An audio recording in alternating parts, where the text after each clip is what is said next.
Edmonton şəhərində bir kişi yaşayırdı. Onu evsiz pianoçu adlandırırdılar. Əslində isə o nakam arzuların, itirilmiş ümidlərin və musiqi ilə təsəlli axtaran bir ruhun simvolu idi. Ryan Arkan ömrünün böyük hissəsini küçələrdə keçirmişdi.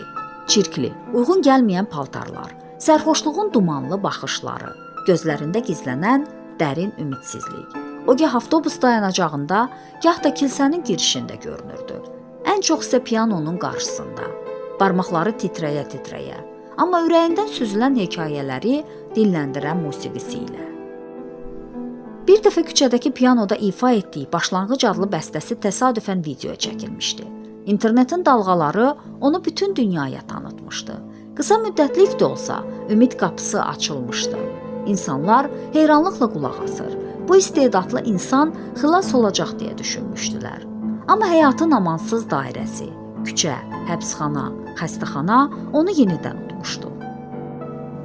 Ryan deyirdi ki, onun musiqisi nakam arzudur. O arzu ki, gerçək ola bilərdi. Amma indi artıq ümid yoxdur. Bu sözlər onun həyatının xülasəsi idi. Sevilən, əzizlənən, amma heç vaxt gerçəkləşməyən bir arzu. Uşaqlığı da sərt keçmişdi. Uşaq evində ilk dəfə pianoya rast gəldiyi anı xatırlayaraq deyirdi. Elə bil taleyimlə görüşdüm. Pianoya baxırdım və ona aşiq olurdum. O gündən musiqi onun tək sığınacağı olmuşdu. Lakin küçələrin sərtliyi, spirtin zəhərli cazibəsi, cəmiyyətin laqeydliyi istedadını kölgədə qoymuşdu. Ryan'ı tanıyanlar deyirdilər ki, onun musiqisində həm ağrı, həm də sağaldıcı bir güc var. Hər notda həm özünün, həm də dinləyicisinin yaralarını sarıyan bir sehri duymaq olur.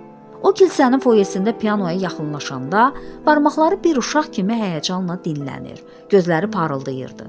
İfa etdikcə insanlar dayanıb dinləyir, videoya çəkir. Onun melodiyasında həm kədər, həm də ümid tapırdılar. Amma ifa bitəndə Ryan yenidən soyuq küçələrin qaranlığına qaydırdı.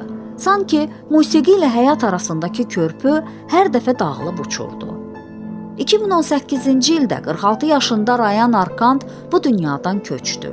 Onunla bərabər bir çox arzular da susdu. Amma onun musiqisi hələ də yaşayır. YouTube-da milyonlarla insanın izlədiyi Başlanğıc əsəri onun silinməyən izidir.